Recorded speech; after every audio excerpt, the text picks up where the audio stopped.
Mal, I know that you are very serious about your past association with the great Billie Holiday. That association has a lot to do with this album and also your music in general. Would you care to discuss that?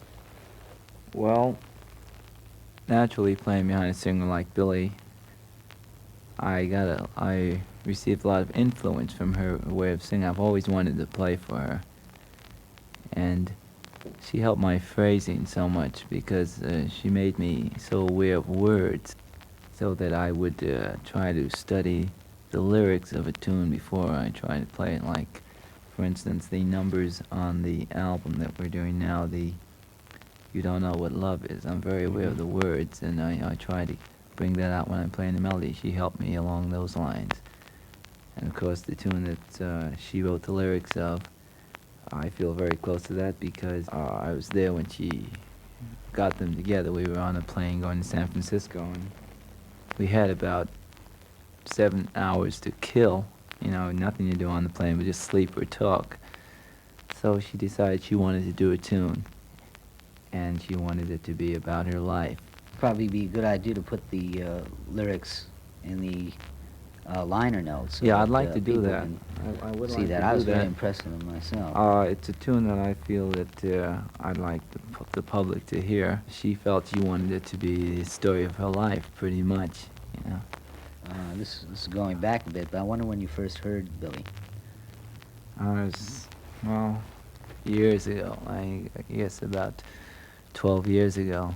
I wasn't playing music at all then, and of course I never knew I'd end up playing piano for her. What was your reaction when you finally did?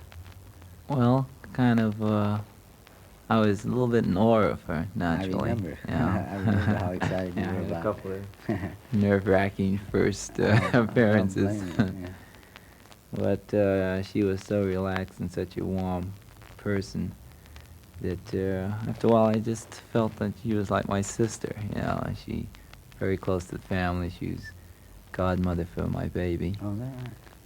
And we just got so close through the years. I was with her about 2.5 years. I just felt very, very relaxed with her about the end. Anything else you'd like to say?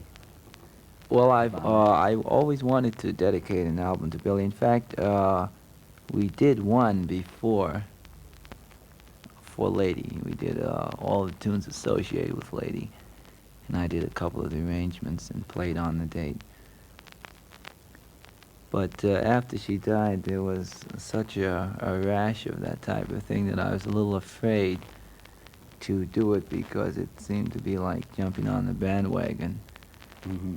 But now enough time has passed, so I feel, I know I should dedicate an album to her, and I want to.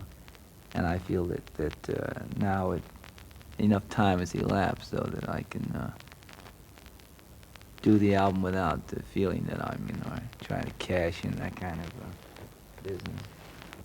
Well, She's always encouraged me so much in my music. I know whenever we'd work a club date, there'd always be trio sets. She'd sing, and then the trio would come on.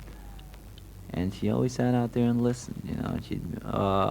It might look as if she was talking or something else, but she was so aware that when I'd come down, she'd tell me just what had happened during that trio set, and what she felt I should have added, or what came over very strong for her. That kind of encouragement. So this is the album, and I want to dedicate it to her.